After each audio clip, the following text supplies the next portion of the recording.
ഞാനിങ്ങനെ ആലോചിക്കാൻ ഈ മൃഗങ്ങൾക്കിടയിൽ ഏറ്റവും ബുദ്ധിമുട്ടുള്ള ആള് ഞാനാണ്. ഒന്ന് മൂത്രമൊഴിക്കണം എന്ന് വിചാരിച്ച് മുറ്റത്തേക്ക് ഇറങ്ങിയാൽ അടുത്ത പഞ്ചായത്തുള്ള ആൾക്കാർ വരെ എന്നെ കാണും.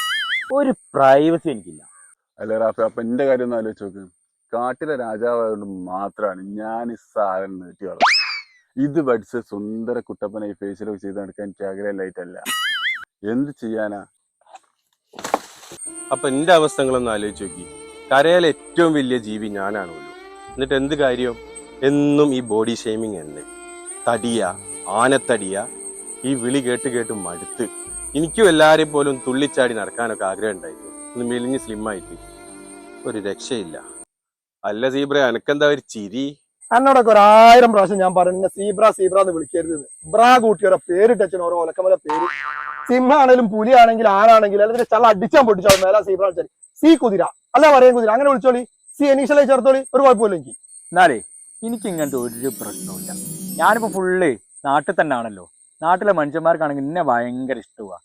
എന്നെ പറ്റിയിട്ടാണ് ആളെ നല്ല പാട്ട് വരെ പോലെ ഇറക്കിയിരിക്കുന്നത്. നിങ്ങൾ കേട്ടിക്ക് നോക്കൂ. പൊന്നോലത്തുമ്പി പൂവാലിത്തുമ്പി ആട് ആട് നീ ആടാട്. ഫുൾ ആടിനെ ഗ്രിൽ ചെയ്യാൻ വേണ്ടി പോകണം. ആടിനെ നമ്മൾ ടേസ്റ്റ് ചെയ്ത് നോക്കാൻ വേണ്ടി പോകണം. സംഭവം അടിപൊളി.